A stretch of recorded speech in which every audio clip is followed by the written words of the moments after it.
Hey guys, welcome back to my channel. तो आज हम डिस्कस करने वाले हैं डीएवी 8 क्लास का इंग्लिश लिटरेचर का चैप्टर नंबर 1, जिसका नाम है 3 क्वेश्चंस यानी 3 सवाल। और ये जो कहानी है वो लिखी गई है बाय लियो टोल्स्टॉय। तो आइए इस कहानी को हम स्टार्ट करते हैं।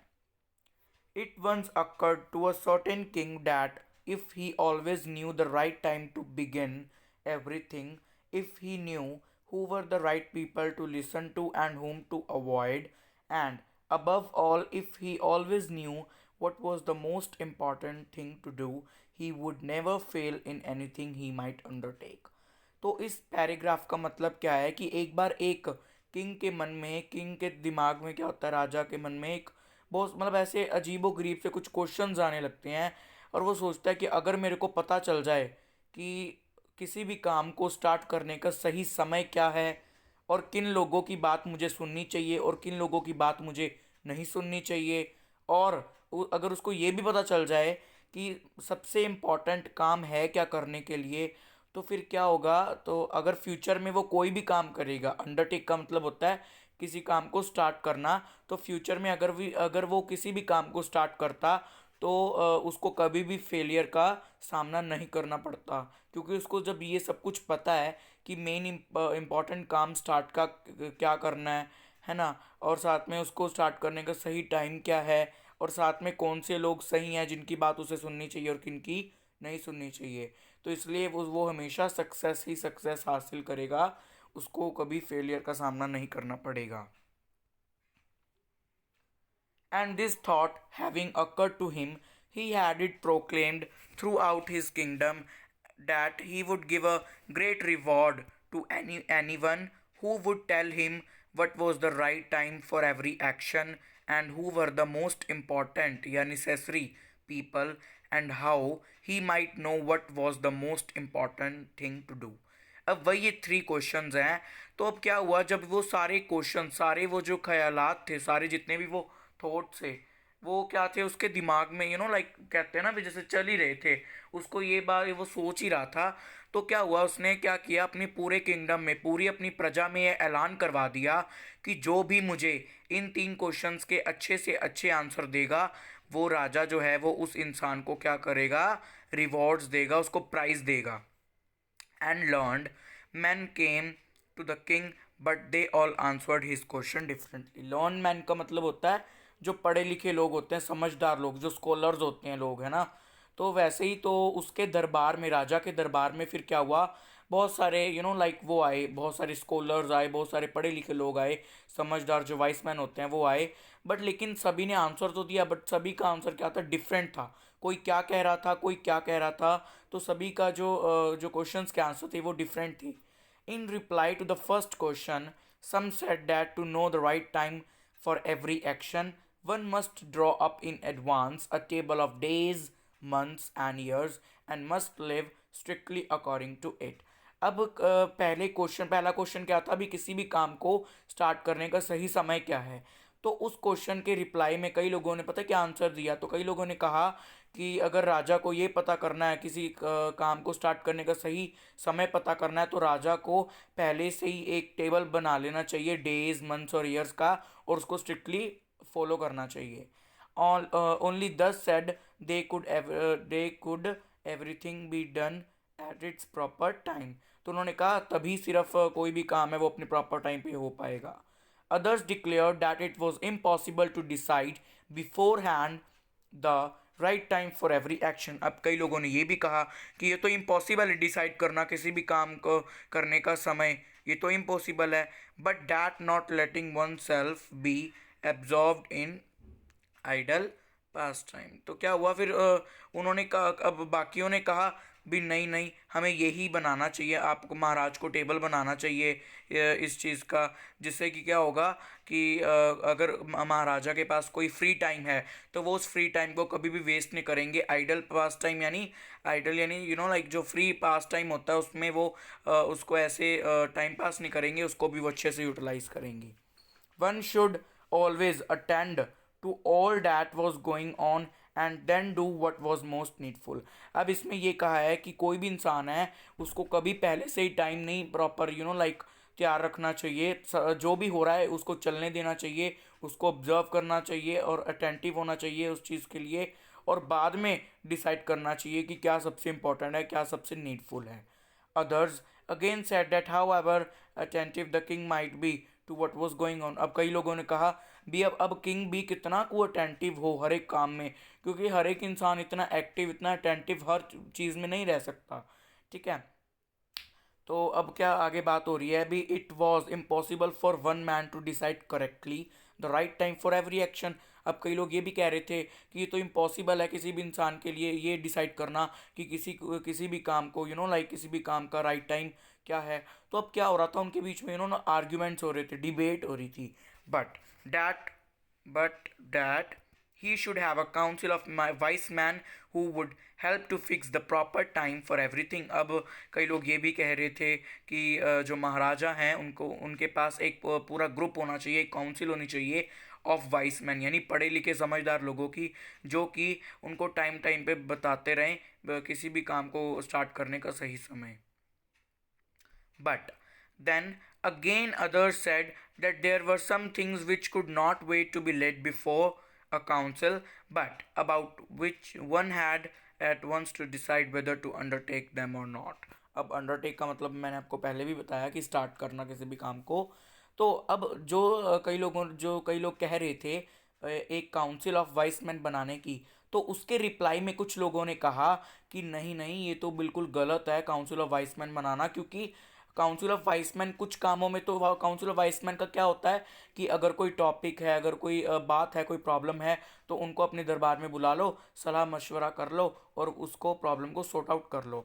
बट लेकिन कई लोगों ने कहा भी ये हर बार पॉसिबल नहीं है, क्योंकि कई बार ऐसी सिचुएशन ऐसे सर्कमस्टांसेस आ जाते हैं कि कभी कभी महाराजा को खुद ही लाइक वो डिसीज़न लेना होता है और बहुत ही जल्दी लेना होता है डिसीज़न कि उस काम को स्टार्ट करें या ना करें. तो इसलिए काउंसिल ऑफ वाइसमैन लाइक ख़राब है ये आइडिया, ये बिल्कुल चलने वाला नहीं है ना. और ये बात भी सही है कहीं हद तक. क्यों? क्योंकि मान लीजिए एकदम से अटैक हो जाता है उनकी सल्तनत पे, तो अब एकदम से वो काउंसिल ऑफ वाइसमैन्स को तो अब इकट्ठा नहीं करेगा, उनसे बातचीत तो करेगा नहीं. क्यों? क्योंकि वो इतना लाइक ऐसा टाइम होगा कि जब किंग को अपना डिसीजन खुद ही लेना है और बहुत जल्दी लेना है. तो इसलिए काउंसिल ऑफ वाइसमैन सॉरी, तो वो फेल हो जाएगा. But in order to decide that, one must know beforehand what was going to happen.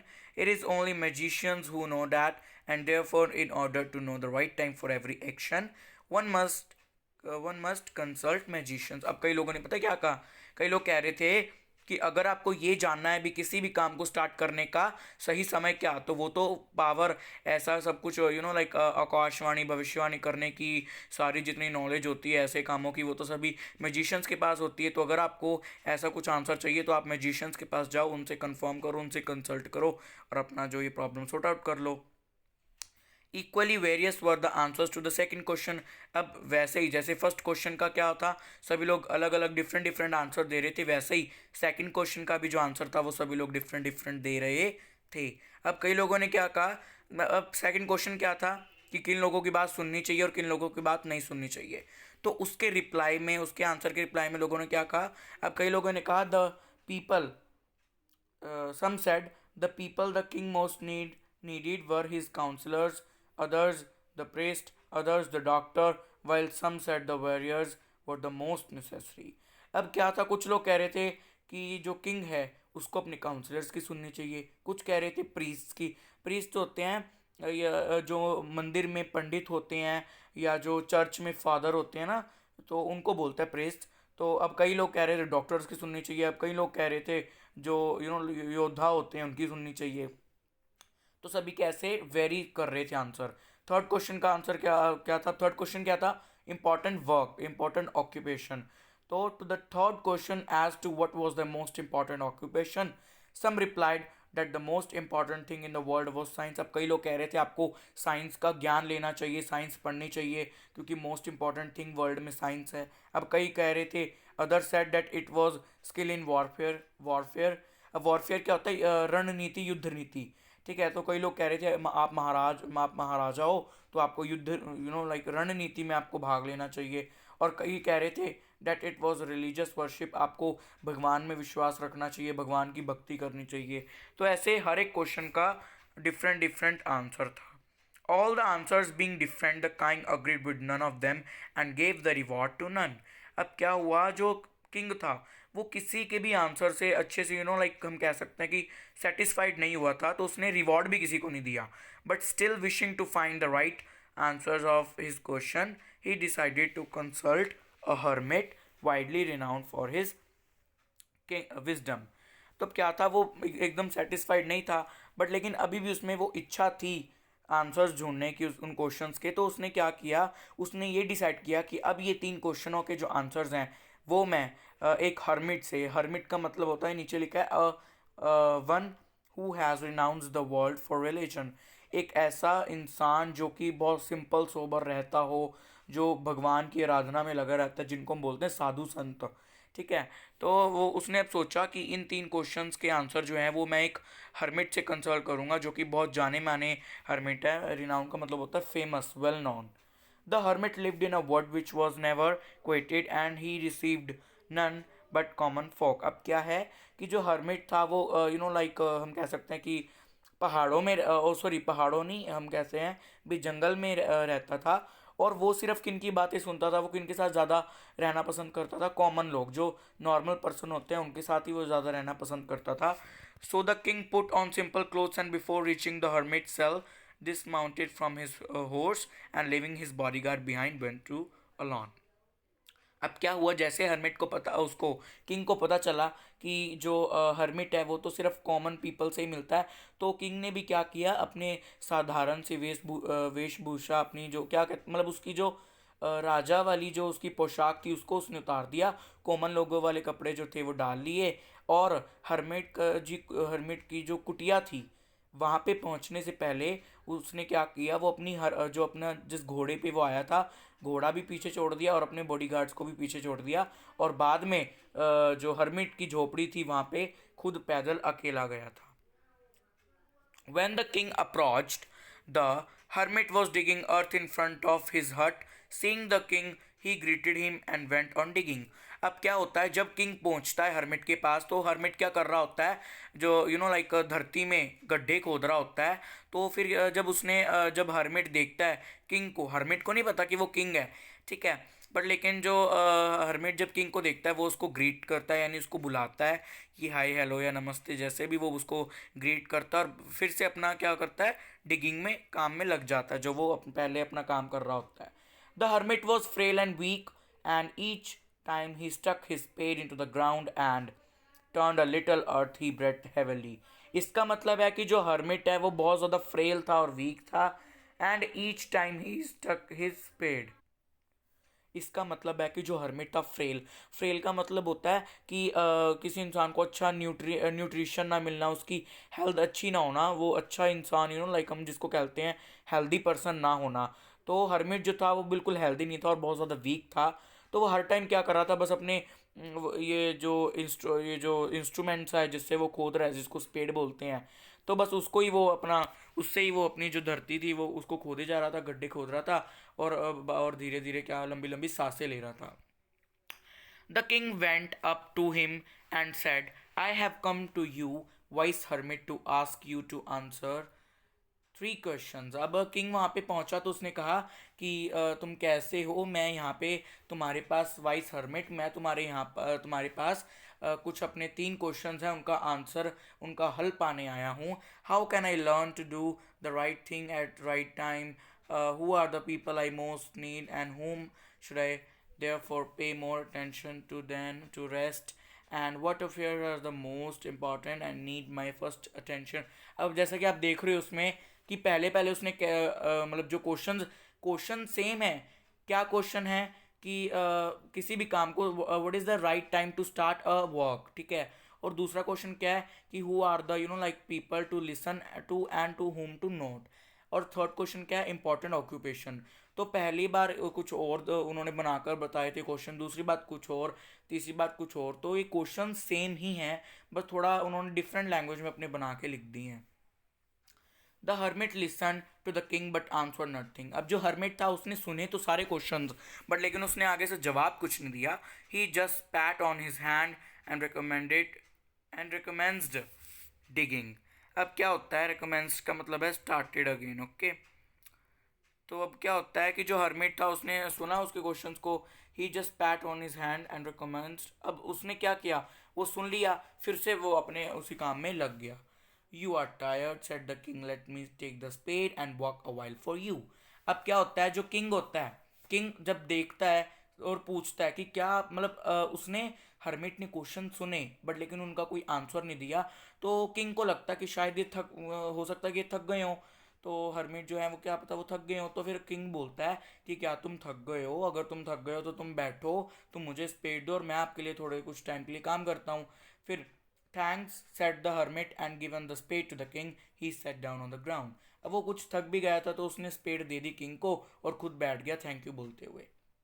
When he had dug two bags, the king stopped and repeated his question. जब उसने दो गड्ढे खोद लिए थे फिर से उसने क्या क्वेश्चंस वो दोबारा रिपीट किए, वही थ्री क्वेश्चंस।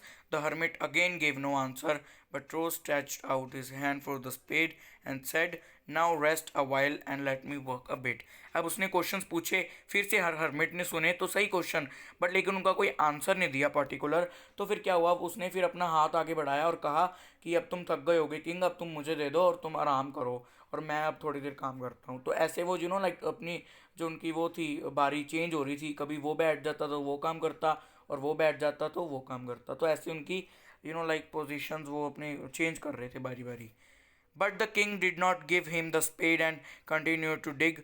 अब किंग ने उसको स्पेड नहीं दिए, उसने कहा कोई बात नहीं, मैं अभी थका नहीं हूँ, मैं अपना काम कर लूँगा। तो 1 hour passed and another the, अब ऐसे 1 घंटा 2 घंटा मतलब ऐसे धीरे धीरे करके क्या होता है, घंटे बीतते गए। और जो सूरज था वो बिल्कुल लाइक हम कह सकते हैं कि डूब चुका था और पेड़ों के पीछे चला जा चुका था। And the king at last stuck the spade into the ground and said, I am came to you wise man for an answer to my question. अब वो फिर से कहता है कि हे वाइस मैन, मैं तुम्हारे पास, वो थक हार कर फिर से स्पेड वहीं पे छोड़कर बोलता है कि हे वाइस मैन, मैं तुम्हारे पास आया हूँ अपने कुछ क्वेश्चंस का आंसर पाने के लिए। If you can give me none tell me so I will return to my home. अब वो कहता है अगर आपको इन क्वेश्चन का आंसर नहीं आता नहीं पता आप मेरे को बोल दो तो मैं चला जाता हूँ वापस अपने घर पे। Here comes someone running, said the hermit. Let us see who it is. अब क्या होता है, एकदम से कोई इंसान झाड़ियों में से वहां से, है ना, एकदम कोई इंसान भागता हुआ आ रहा है। हर्मिट एकदम कह रहा है ना। The king turn round and so a beard man coming running out of the wood. Would का मतलब यही है फॉरेस्ट या झाड़ियों में से। तो किंग भी पीछे टर्न करके देखता है और देखता है कि एक दाढ़ी वाला इंसान, बियर्ड मैन यानी दाढ़ी वाला एक इंसान जो है वो भागता हुआ आ रहा है वुड में से, फॉरेस्ट झाड़ियों में से। The man held his hand pressed against his stomach and blood was flowing from under them. अब क्या वो देखता है किंग कि उसने अपना जो हाथ है वो पेट पे दबा के रखा है, प्रेस कर रखा है और वहाँ उस जगह से उसके बहुत ज़्यादा खून बह रहा है। When he reached the king, he fell fainting on the ground mourning feebly. अब क्या होता है कि मोर्निंग का मतलब इन्होंने दिया हुआ यहाँ पे ग्रीडिंग। तो यहाँ पे मॉर्निंग का मतलब क्या है कि कराह रही आवाज़, लाइक जैसे इतने दर्द वाली आवाज़, दर्द भरी कराती हुई आवाज़। तो इस लाइन का यही मतलब है कि एकदम से जब वो बियर्ड मैन जो है वो जब वो किंग के पास पहुंचता है तो वो एकदम से fainting on the ground morning Feedly, यानी वो एकदम इतनी दर्द भरी आवाज़ में जब वो करा रहा होता है तो ऐसे करता करता जब वो किंग के पास पहुंचता है तो वहाँ पे एकदम से बेहोश होकर, फेंटिंग का मतलब होता है बेहोश होकर ग्राउंड पर गिर जाता है। आप इस पिक्चर में देख सकते हो कैसे वो गिर चुका है। The king and the hermit unfastened the man's clothing.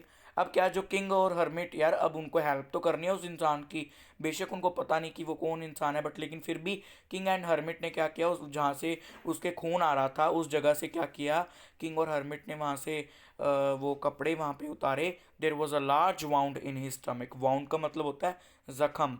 तो उसके स्टमक पे वहाँ पे बहुत बड़ा लाइक एक जख्म था। The king washed it as best he could. उसने अपनी पूरी कोशिश की उसको ठीक करने की और उस जगह को साफ किया पहले तो जहाँ से ब्लडिंग हो रही थी। And bandaged it with his handkerchief and with a towel the hermit had.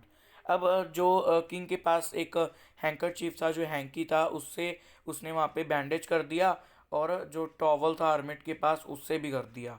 But the blood would not stop flowing, and the king again and again removed the bandage, stroked with the warm blood, and washed and rebandaged the wound। अब क्या होता, जो खून था वो बहुत ज़्यादा बह भी चुका था और बारी बारी बह ही जा रहा था क्योंकि वो बहुत ज़्यादा बड़ा जख्म था।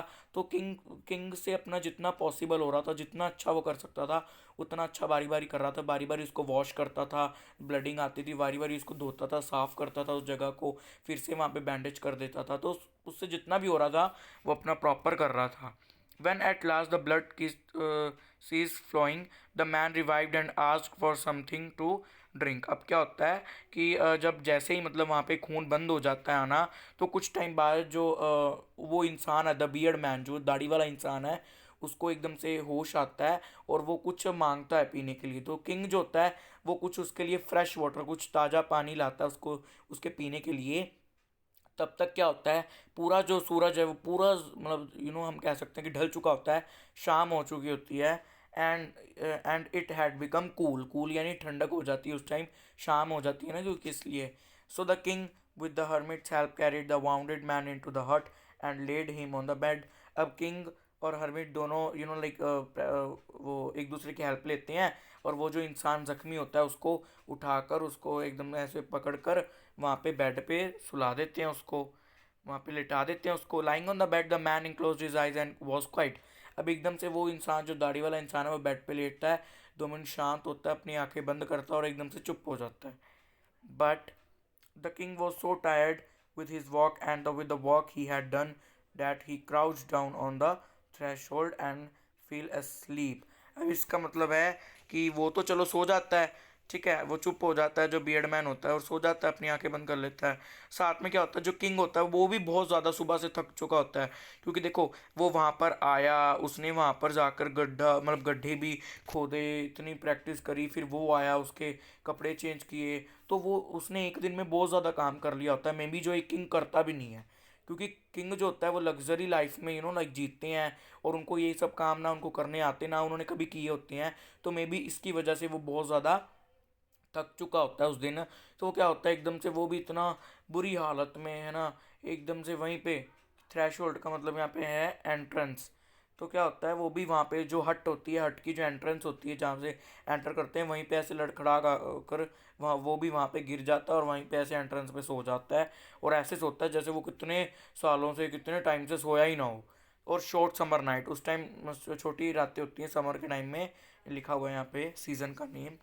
When he awoke in the morning, it was long before he could remember where he was or who was the strange bearded man lying on the bed and gazing intently at him with shining eyes।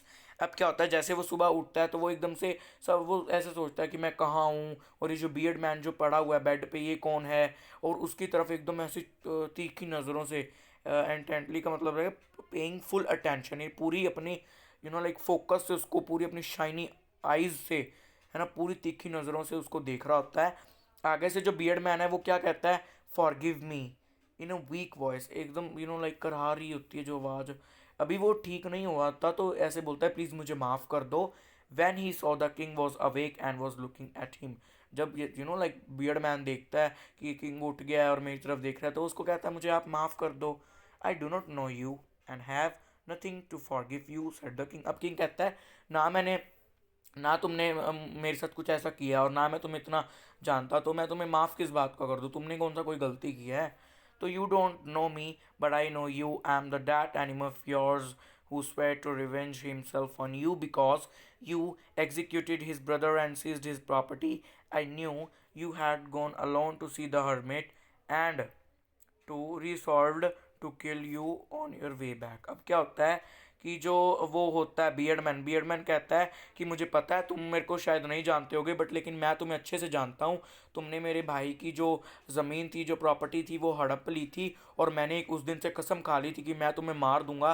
और जब मेरे को पता चला, अब ये कौन बातें कह रहा है अपने आप, क्योंकि अब उसको ये हो रहा है कि एक तो मैं इसको मारने आया था किंग को, है ना, और ये किंग ने ही मेरी जान बचाई, तो कितना अच्छा इंसान है किंग।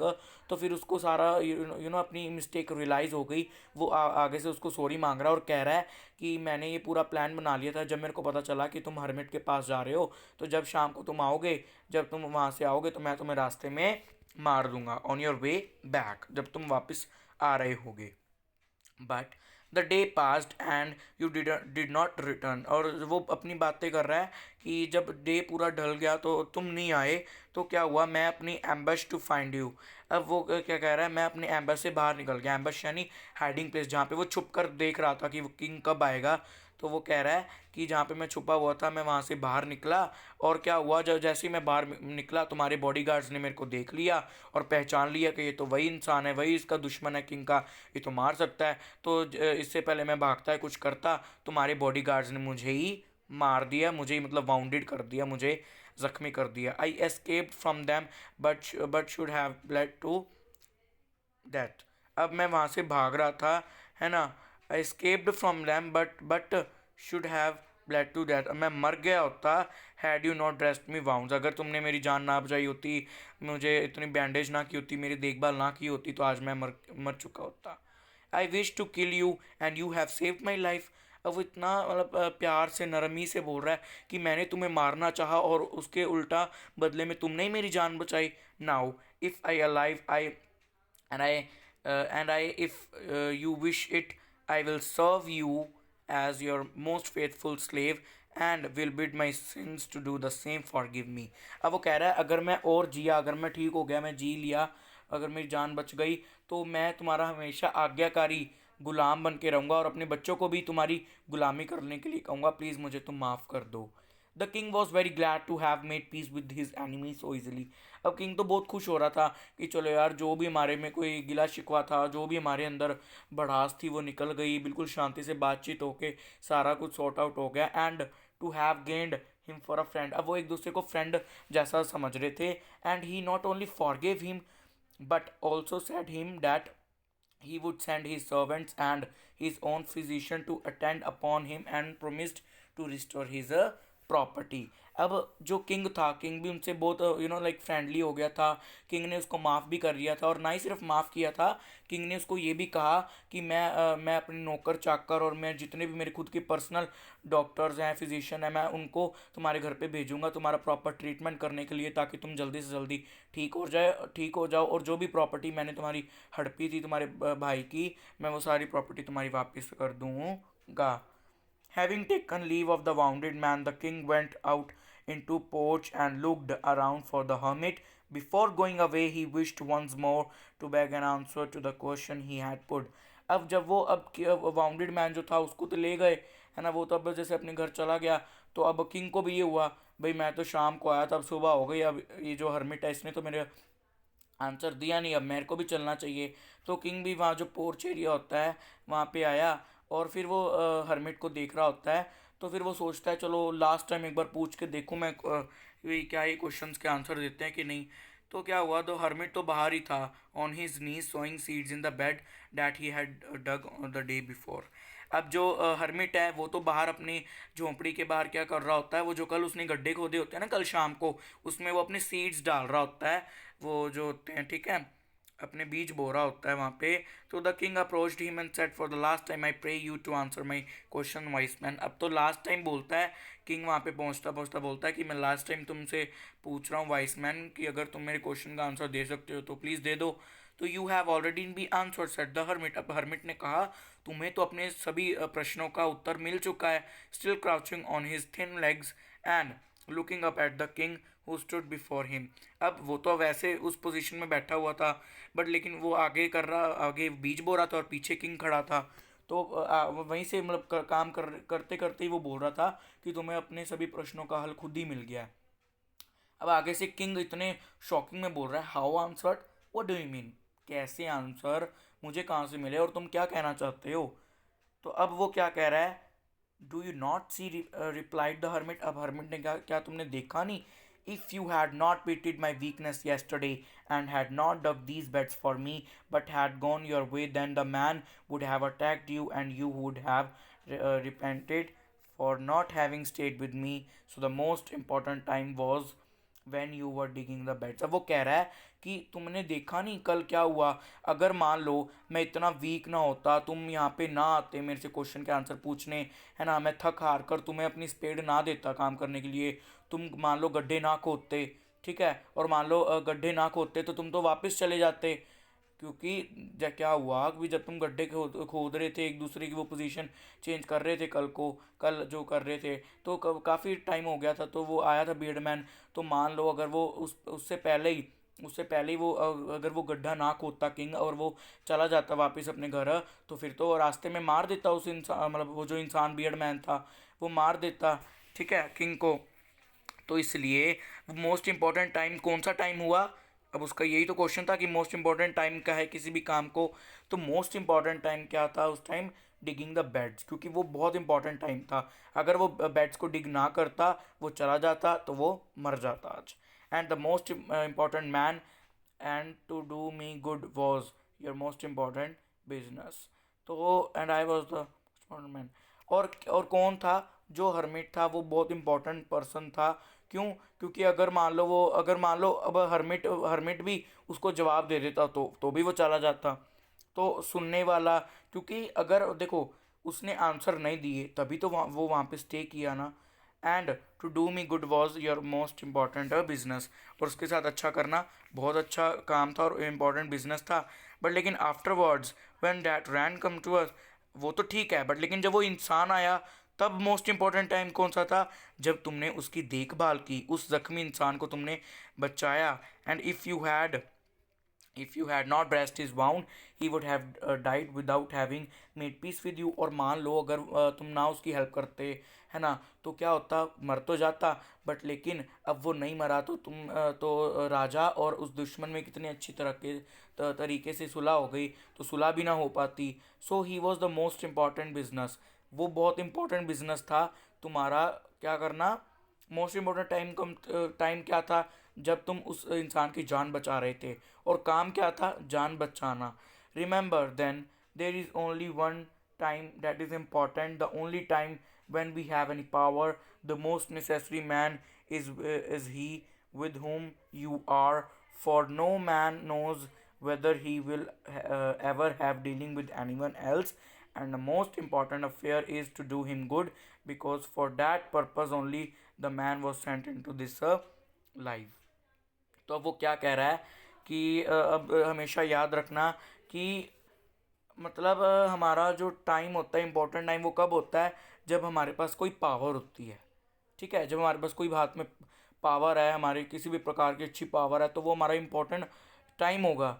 और उस टाइम पे हमारा क्या काम, नेसेसरी मैन होगा, क्या कर जिसके साथ हम डील कर रहे हैं, जिसके साथ हम बात कर रहे हैं, कुछ भी कर रहे हैं, वो हमारा इंपॉर्टेंट पर्सन है, वो हमारी सुने, हम उसकी सुने, हमें एक दूसरे की भावना समझनी चाहिए, और हमने एक दूसरे के साथ अच्छा डील करना चाहिए, और उसके साथ अच्छा बिहेव करना, अच्छा डील करना, वो हमारा सबसे इम्पोर्टेंट बिजनेस है।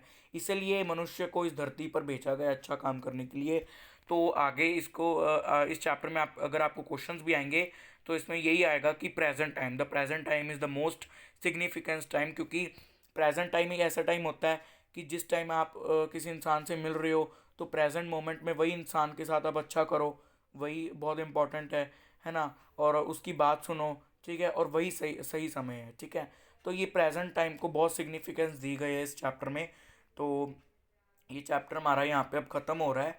तो आई hope you enjoy this chapter, और अगर आपको अच्छे से समझ भी आया होगा ये चैप्टर, इस चैप्टर में है क्या, कि जो होता है वो एक इंसान जो किंग होता है, तो कहाँ से उसको क्वेश्चन अराइज होते हैं, कहाँ से उसने हेल्प की, कहाँ से उसको क्वेश्चन का आंसर मिला, और कैसे इस चैप्टर में प्रेजेंट टाइम की सिग्निफिकेंस बताई हुई है। So I hope you all guys enjoy this chapter. So if you did, so please like, share my video and subscribe to my channel. Bye bye, take care.